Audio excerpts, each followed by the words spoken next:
যুদ্ধের ময়দানে যখন ভয়ঙ্কর সব জিনিসপত্র ঘটতে থাকে এবং সবকিছু একে একে ধ্বংসের দিকে চলে যায়, তখন এসব যুদ্ধের দানব এসে হাজির হয়। শেক্সপিয়ার ফাইটিং ফ্যালকন এবং এমন হাজারো বিশাল যুদ্ধ দানব যা শুধু ধ্বংস করার যন্ত্র না, বরং শত্রুকে নিশ্চিহ্ন করতে প্রস্তুত।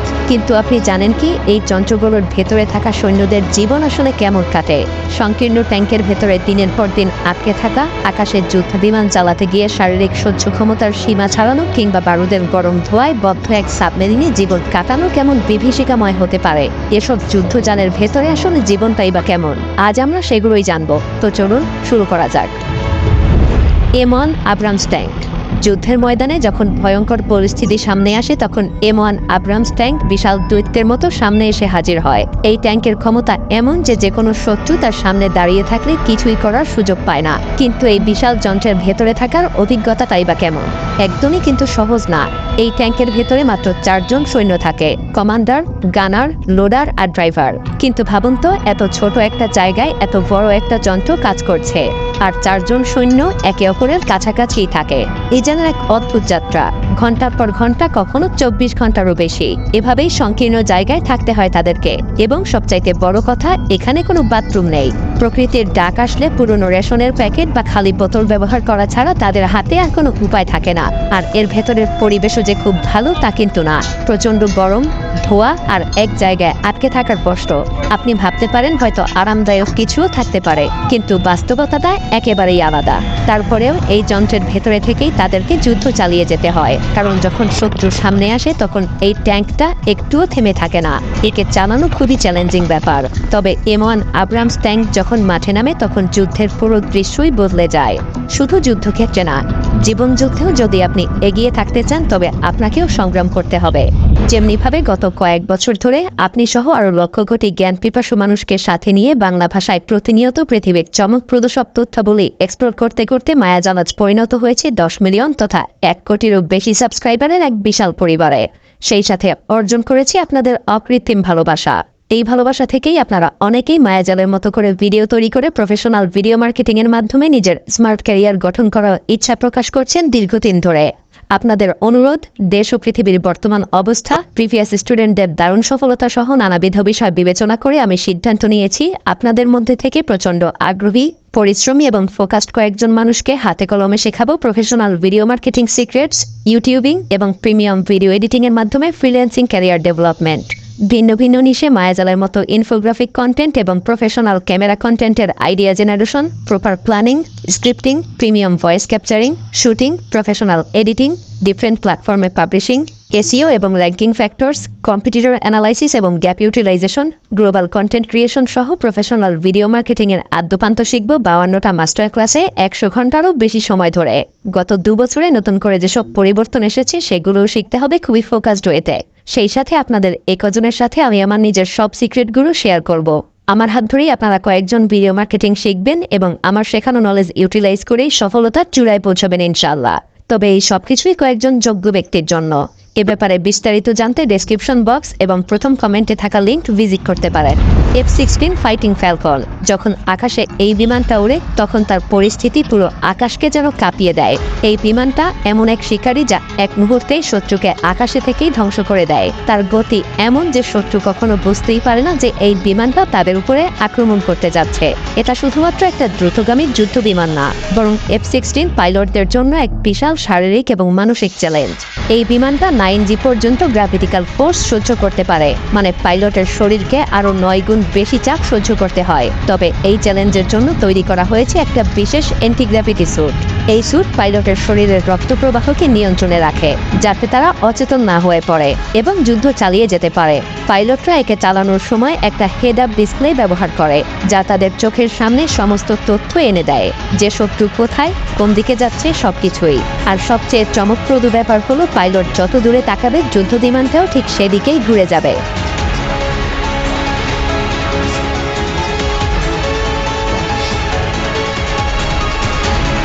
Once it has been said that death receives its food from its wings. AH-64 Apache helicopter.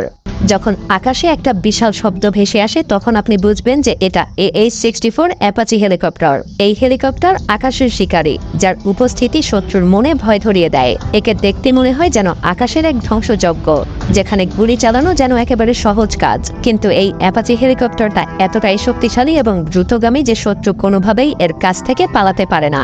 আর সবচাইতে চমকপ্রদ দিক হলো এর গানার সিস্টেম। অ্যাপাচি হেলিকপ্টারে গুলি চালাতে গুলি কোথায় যাবে সেটা পাইলট মাথা ঘুরালেই টার্গেট লক হয়ে যায়। হ্যাঁ, পাইলট যখন মাথা ঘুরিয়ে দেখে তখন হেলিকপ্টারের গুলিও সেদিকেই চলে যায়। এর মানে শত্রুকে টার্গেট করা এখানে এতটাই সহজ। তবে এটাকে চালানো কিন্তু মোটেও সহজ না। অ্যাপাচি হেলিকপ্টারের পাইলটদেরকে দিনের পর দিন প্রশিক্ষণ নিতে হয়, কারণ তাদেরকে এটাকে পরিচালনা করতে হয় খুবই সতর্কভাবে। কারণ এর ভেতরে থাকা সৈন্যদের কাজ শুধু যুদ্ধই না, বরং এটা জীবনের জন্য একটা লড়াই।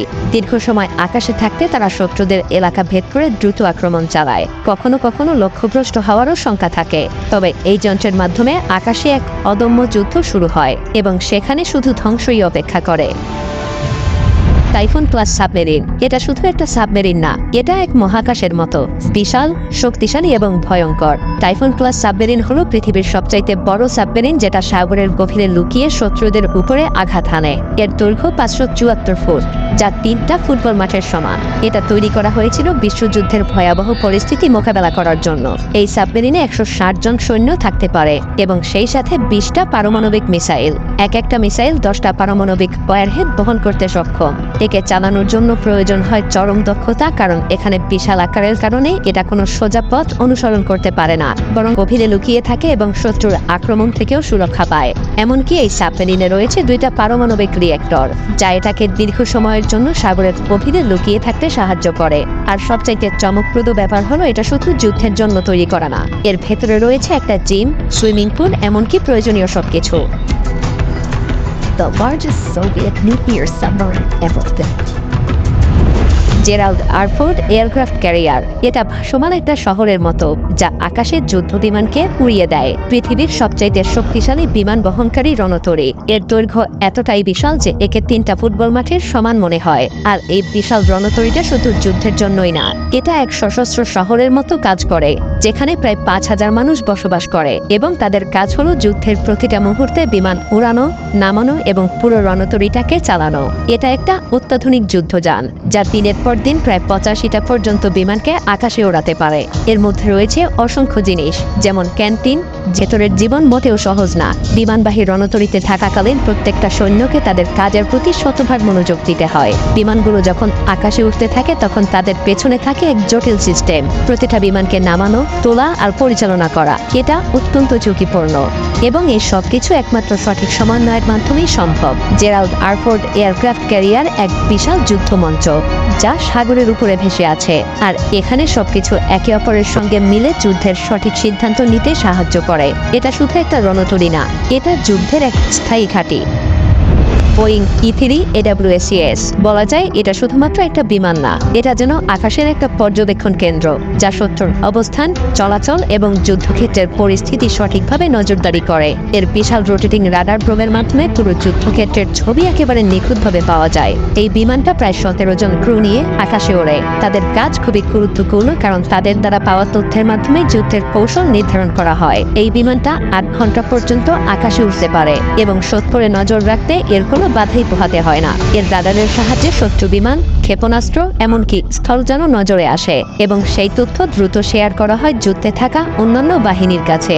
এটা বিমান বাহিনীর এক অত্যন্ত গুরুত্বপূর্ণ অংশ, যা যুদ্ধের পুরো পরিস্থিতি ছবি আকারে তুলে ধরে। এটা আসলে আকাশে থাকা এক মাস্টার মাইন্ড, যা জানিয়ে দেয় যে কখন আক্রমণ করতে হবে এবং কখন নিরাপদে পিছু করতে হবে। এই বিমানটা আকাশে ভেসে থাকলেই যেন যুদ্ধের ছবি বদলে যেতে শুরু করে। লকহিড C-130 হারকিউলিস যুদ্ধের ময়দানে যে শুধুমাত্র ট্যাঙ্ক বা যুদ্ধ বিমান প্রয়োজন তা কিন্তু না। কখনো কখনো যুদ্ধের জয় বা পরাজয় নির্ভর করে এমন একটা বিমানের উপর যার সৈন্য এবং সরঞ্জাম দ্রুত এক জায়গা থেকে অন্য জায়গায় পৌঁছে দিতে পারে। আর এই কাজটাই করে লকহিড C-130 হারকিউলিস। এটা পৃথিবীর সবচাইতে শক্তিশালী পরিবহন বিমানগুলোর মধ্যে একটা, যা যে কোনো কঠিন পরিস্থিতিতেও দ্রুততার সঙ্গে কাজ করতে পারে। এই বিমানটা এমন এক বিশাল বিমান যা একসঙ্গে 128 জন সৈন্যকে নিয়ে যেতে পারে। শুধু সৈন্য না, এটা অস্ত্র, গোলাবারুদ, যন্ত্রপাতি সবকিছু একসঙ্গেই পরিবহন করতে পারে। তবে সাইজের সাথে সাথে এর কার্যকারিতা এবং ক্ষমতাও অনন্য। C-130 এমনভাবে ডিজাইন করা হয়েছে যাতে এটা ছোট এবং সংকীর্ণ জায়গায়ও অবতরণ করতে পারে।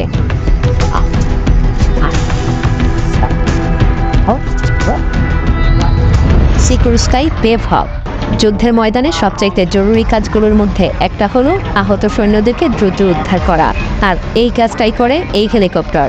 এটা এমন এক হেলিকপ্টার যা বিশেষভাবে যুদ্ধের সময় সৈন্যদেরকে উদ্ধার করতে ব্যবহৃত হয় এবং এটা সব ধরনের কঠিন পরিস্থিতিতে কাজ করতে পারে। পেভ হক শুধুমাত্র একটা সাধারণ হেলিকপ্টার না, এটা এক ধরনের রেস্কিউ যন্ত্র যা দ্রুত এবং দক্ষভাবে আহত সেনাদেরকে উদ্ধার করে নিয়ে আসে।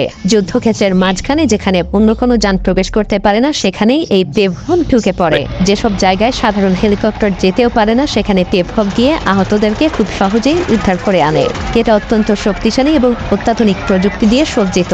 আর একটা চমকপ্রদ বৈশিষ্ট্য হলো এর হোয়েস্ট সিস্টেম, যার সাহায্যে এটা আহত সৈন্যদেরকে বা সরঞ্জামকে নিরাপদে আকাশে তুলে নিয়ে আসতে পারে, এমনকি যদি ভূমিতে অবতরণ করার জায়গাও না থাকে। এই হেলিকপ্টারের পাইলটরা প্রায় কঠিন এবং অস্বাভাবিক পরিস্থিতিতেই কাজ করে। তারা জানে এখানকার প্রতিটা সেকেন্ড গুরুত্বপূর্ণ, আর তাদের উপরে বিশাল দায়িত্ব থাকে। দীর্ঘ সময় আকাশে উঠতে হয়, যুদ্ধের গর্জনের মধ্যে খালি আকাশে তাদেরকে নজর রাখতে হয়, কিন্তু তাদের চোখে থাকে একটাই লক্ষ্য, সাহায্য পৌঁছে দেয়া।